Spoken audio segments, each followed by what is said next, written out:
Bonjour à tous, une fois de plus, je me présente, Sarah Alison Coury. Je fais une énième fois une vidéo qui parle du mariage. Euh, Aujourd'hui, le sujet va être je me marie, mais j'ai pas un gros budget.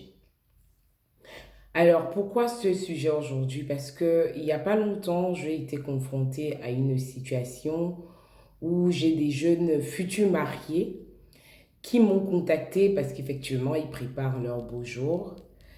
Et bien évidemment, la première question qu'on vous pose toujours, c'est est-ce que vous pouvez nous faire un devis?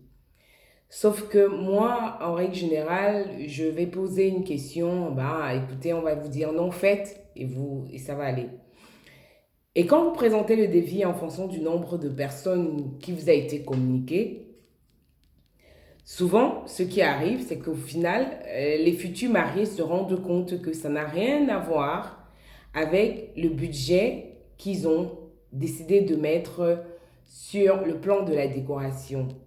Je dirais pareil pour le traiteur, parce que pour ce mariage-là, bien évidemment, j'avais été appelée par un prestataire, partenaire, traiteur, et qui elle-même de son côté avait fait un devis. Bref, je vais aller tout droit au but. Ce que je conseillerais très franchement à des personnes qui vont se marier et qui n'ont pas forcément le budget qu'il faut. C'est vrai, quand on décide de se marier, on ne sait pas toujours combien ça va nous coûter. C'est pas compliqué. Déjà, quand vous vous mariez, ne vous sentez pas obligé d'inviter la terre entière. Parce que lorsque vous appelez un prestataire et que vous dites en France que vous avez 150 personnes pour vous marier, très sincèrement, en termes de déco, que ce soit en termes de, comment dire, du traiteur, ça ne va pas être aussi simple que vous le pensez. Surtout quand vous rêvez de quelque chose de magnifique. Parce que le prestataire que vous appelez doit pouvoir joindre lui aussi les deux bouts. Et n'oubliez pas une chose, c'est que à la base, même si c'est vrai, il y a des prestataires qui font de la concurrence déloyale, peut-être parce qu'ils ne payent pas les déclarations, parce qu'ils sont au black, sachez que les prestataires qui ont une entreprise et qui doivent payer tous les trimestres quelque chose à l'État ou sur l'année ne peuvent pas vous faire les mêmes prix que le prestataire lambda qui est assis chez lui, qui est votre voisin, qui est votre cousine, qui est votre tante, qui est la tante d'un ami et j'en passe, et qui va vous faire un devis sans tenir compte de ses charges. Donc, quand vous décidez de vous marier, cher ami, regardez déjà le nombre de personnes que vous avez. Maintenant, sachez une chose en ce qui concerne un traiteur. Un bon traiteur n'est pas à moins de 42 euros, cocktail et dîner fait. Ça, je vous mets au défi. Demandez à des prestataires, traiteurs français de toute nationalité que vous voulez, mais je dis bien des vrais traiteurs qui ont un numéro de siret et qui payent des impôts en France.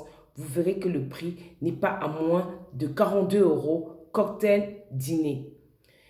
Une autre chose, quand vous appelez un traiteur, sachez une chose, c'est que le service à table, le service à l'assiette, quand vous le demandez, il coûte plus cher qu'un buffet.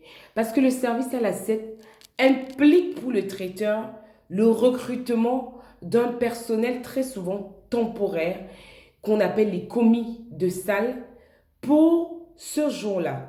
Et le minimum qu'il leur paye par soir est de 120 à 150 euros. Ça, il ne faut pas l'ignorer. Donc, quand on n'a pas un gros budget, c'est le buffet. Ce n'est pas le service à l'assiette. Maintenant, une fois de plus, quand on n'a pas un gros budget, quand je dis gros budget, c'est-à-dire qu'on est vraiment complètement à la plaque. Là, je parle d'une histoire de 150 personnes et le couple a prévu 4 000 euros pour le traiteur et pour la décoration. Je ne sais pas. Peut-être qu'ils en trouveront. Mais le conseil que je peux donner à ce type de futurs mariés est que voyez autour de vous. Soit vous achetez vous-même les éléments de déco et vous allez faire votre décoration simple. Chemin de table, je ne sais pas, centre de table. Vous allez voir la fleuriste du coin qui pourra vous faire des compositions florales que vous allez déposer sur votre table. Les assiettes, très souvent, si vous trouvez un bon traiteur, il vous fournit les assiettes. Mais sinon, vous allez les louer, les assiettes, en fonction de votre budget encore. Vous les louez vous-même. Vous louez les assiettes, vous louez le couvert, vous louez le nombre de verres dont vous avez besoin. Vous louez le nappage. Et comme ça, vous faites vous-même avec vos amis et la famille. Ça vous coûtera moins en termes de frais. Pour ce qui est du traiteur, vous avez toujours une tante, une cousine, je ne sais pas, des amis qui savent très bien faire à manger. Alors, ouvrez-leur votre cœur. Dites-leur quel est votre problème et que vous ne pouvez pas, à l'heure où vous préparez votre mariage, vous offrir les services d'un vrai traiteur. Alors, faites un budget, faites un menu qui vous convient. Faites en sorte donc que ce menu puisse être fait et proposé par ces personnes qui vous sont proches. Maintenant, louez des chafing dish dans lesquels vous allez mettre ces repas-là le long de la journée ou de la soirée. J'ai même envie de dire, le cocktail que vous allez faire, c'est pas compliqué. Vous pouvez aller dans les grandes surfaces et commander chez les traiteurs. Vous verrez même que ça vous revient souvent un peu moins cher. Sauf que ça ne sera jamais le service d'un prestataire qui, lui, va être à votre écoute et va faire vos caprices, j'ai envie de dire, et vous faire plaisir.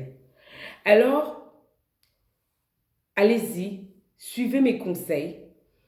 Je vous dis merci pour toutes ces personnes qui me suivent depuis le début.